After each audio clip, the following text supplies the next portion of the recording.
आज आपको बाबुल का आंगन और सुनीता का सपना की एक ऐसी कहानी सुनाने जा रहे जिसको सुनकर आप दंग रह जाएंगे। तो चलिए कहानी सुनते हैं। मेरी मेहनत को एक लाइक जरूर कर देना। ये कहानी है लखनऊ के एक छोटे से मोहल्ले में सुनीता रहती थी।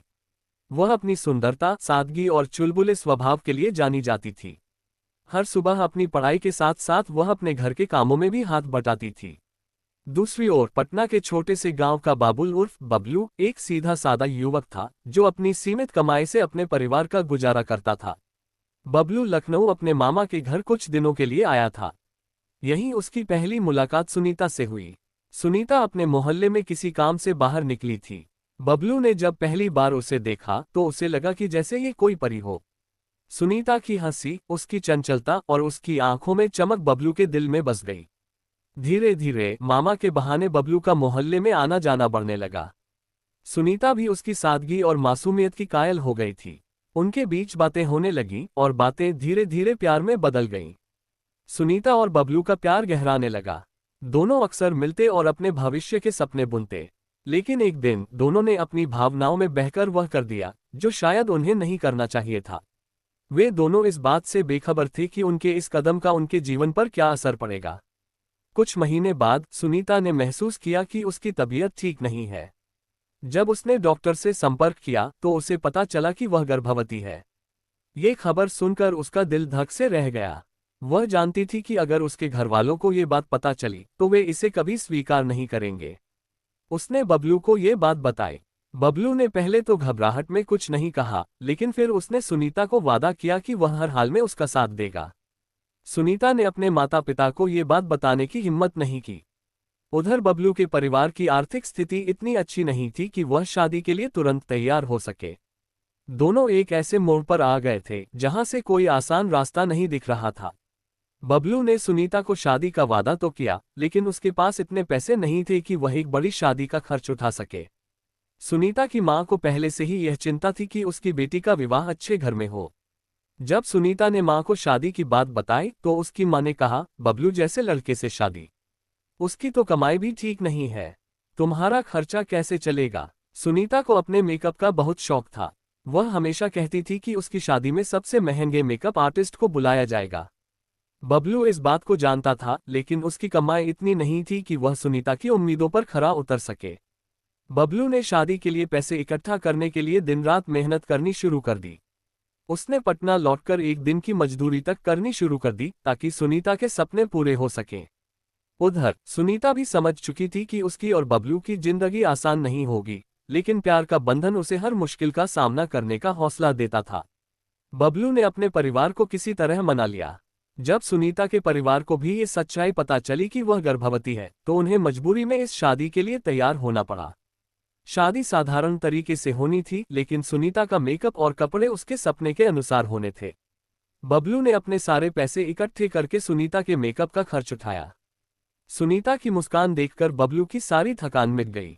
शादी के दिन सुनीता ने लाल जोड़ा पहना और उसकी खूबसूरती देखकर बबलू की आंखें नम हो गईं। शादी के बाद बबलू और सुनीता ने पटना में अपनी नई जिंदगी शुरू की।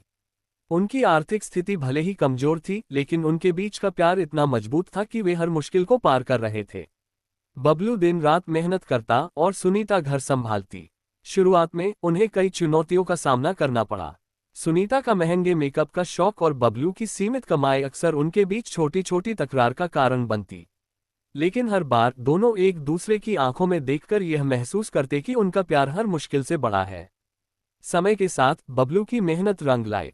उसने एक छोटी सी दुकान खोल ली और उसकी कमाई धीरे धीरे बढ़ने लगी। सुनीता ने भी अपने शौक को थोड़ा नियंत्रित करना सीखा। उनकी जिंदगी में एक नन्हा मेहमान भी आ गया जिसने उनकी खुशियों को और बढ़ा दिया। सुनीता और बबलू ने अपनी जिंदगी में कई उतार चढ़ाव देखे, लेकिन उनका प्यार और एक दूसरे के प्रति सम्मान उन्हें हमेशा साथ लेकर चला। उन्होंने सीखा कि सच्चा प्यार केवल बाहरी चीजों से नहीं, बल्कि एक दूसरे के साथ हर मुश्किल में खड़े रहने से होता है। ये कहानी प्यार, संघर्ष और समर्पण की एक प्रेरणादायक दास्तान है। बबलू और सुनीता ने दिखाया कि जब दो दिल एक दूसरे के साथ सच्चाई और ईमानदारी से जुड़े हों तो हर मुश्किल आसान हो जाती है। शादी के बाद बबलू और सुनीता की जिंदगी पटना में साधारण तरीके से चल रही थी। सुनीता अपने शौक और जरूरतों को सीमित करने की कोशिश कर रही थी, लेकिन उसके मन में यह बात हमेशा रहती कि वह भी अपने सपनों को जी सके। एक दिन सुनीता ने बबलू से कहा, मैं चाहती हूँ कि हम साथ मिलकर कुछ ऐसा करें जिससे हमारी जिंदगी बेहतर हो सके। मैं घर पर बैठे बैठे सिर्फ इंतजार नहीं कर सकती, मुझे भी कुछ करना होगा। बबलू ने उसकी बात को गंभीरता से लिया। उसने कहा, तुम जो चाहो कर सकती हो, लेकिन अभी हमारी प्राथमिकता हमारे बच्चे और घर की जिम्मेदारी है। अगर तुम चाहती हो तो मैं तुम्हें हर कदम पर सपोर्ट करूंगा। सुनीता ने घर के पास ही एक छोटा सा ब्यूटी पार्लर खोलने का सोचा। वह अपने मेकअप के शौक और अनुभव को एक पेशे में बदलना चाहती थी। पार्लर खोलने के लिए पैसे जुटाना आसान नहीं था। बबलू ने अपने छोटे मोटे कामों से थोड़ा पैसा इकट्ठा किया और सुनीता ने अपने गहनों में से कुछ बेचा। इन पैसों से उन्होंने एक छोटे से कमरे को किराए पर लेकर उसे पार्लर में बदल दिया। सुनीता ने अपने पहले ग्राहक को सजाते हुए एक नई ऊर्जा महसूस की। धीरे धीरे उसके पार्लर की चर्चा मोहल्ले में फैलने लगी। वह अपनी मेहनत और हुनर से लोगों का विश्वास जीतने लगी। बबलू ने भी अपनी दुकान को और बेहतर बनाने के लिए दिन रात मेहनत शुरू कर दी। उसकी मेहनत और सुनीता के आत्मविश्वास का असर उनके घर पर दिखने लगा। हालांकि उनकी जिंदगी में खुशियां लौटने लगी थीं, लेकिन समाज और रिश्तेदारों का दबाव अभी भी बना हुआ था। लोग अब भी उनकी शादी और उनकी आर्थिक स्थिति पर ताने कसते। सुनीता ने एक दिन बबलू से कहा, लोग क्या कहते हैं इसकी मुझे अब परवाह नहीं है, हमें खुद पर विश्वास रखना है। बबलू ने उसका हाथ पकड़कर कहा, तुम्हारी यही हिम्मत मुझे हर दिन नई प्रेरणा देती है। उनके बीच का रिश्ता अब और मजबूत हो चुका था। उन्होंने सीखा था कि बाहर की दुनिया से ज्यादा जरूरी अपने घर के अंदर की शांति और प्यार होता है। उनका बेटा अब 3 साल का हो चुका था। बबलू और सुनीता चाहते थे कि उसका भविष्य उनसे बेहतर हो। उन्होंने अपने खर्चों को और कम कर दिया ताकि बेटे की पढ़ाई के लिए पैसे बचा सकें। एक दिन सुनीता ने बबलू से कहा, हमारी जिंदगी जितनी भी मुश्किल क्यों न हो, मैं चाहती हूं कि हमारा बेटा अच्छी पढ़ाई करे और बड़े सपने देखे। बबलू ने मुस्कुराते हुए कहा, तुमने और मैंने जो सपने देखे उन्हें पूरा करने में भले ही वक्त लग गया, लेकिन मैं अपने बेटे के सपनों को पूरा करने के लिए सब कुछ करूंगा। पार्लर और दुकान से उनकी कमाई अब स्थिर हो चुकी थी। सुनीता के पार्लर की सफलता ने उसे आत्मनिर्भर बना दिया था। बबलू की दुकान भी अब बड़ी बन चुकी थी और उसकी आमदनी अच्छी हो गई थी। उन्होंने मिलकर एक छोटे से फ्लैट में शिफ्ट होने का फैसला किया। अब उनका जीवन संघर्ष से ऊपर उठकर खुशहाली की ओर बढ़ रहा था। अब जब उनके जीवन की बुनियादी परेशानियां खत्म हो चुकी थीं, तो सुनीता और बबलू ने अपने रिश्ते को और गहराई से महसूस करना शुरू किया। दोनों ने हर उस पल को संजोया जो उन्होंने साथ बिताया था। सुनीता ने बबलू से कहा, तुम्हारी सादगी और प्यार ने मुझे हमेशा मजबूत बनाया। मैं जानती हूं कि तुम्हारी सीमित कमाई में भी तुमने मेरे हर सपने को पूरा किया। बबलू ने मुस्कुराते हुए कहा, और तुम्हारे आत्मविश्वास ने मुझे मेहनत करना सिखाया। हमने मिलकर जो कुछ भी हासिल किया वह हमारी साझी मेहनत और प्यार का नतीजा है। वक्त के साथ उनकी जिंदगी में स्थिरता और संतोष आ गया। उनका बेटा अब स्कूल में टॉप करता था और सुनीता का पार्लर एक छोटे से ब्रांड में बदल गया था।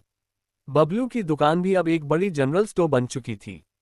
उनकी शादी के समय जो लोग उन्हें ताने मारते थे वे अब उनकी सफलता की तारीफ करते नहीं थकते थे। सुनीता और बबलू ने साबित कर दिया कि प्यार, विश्वास और मेहनत से हर मुश्किल का सामना किया जा सकता है। उनकी जिंदगी एक ऐसी कहानी बन गई जो हर जोड़े को ये सिखाती है कि रिश्ते की असली खूबसूरती संघर्ष में है और साथ निभाने में।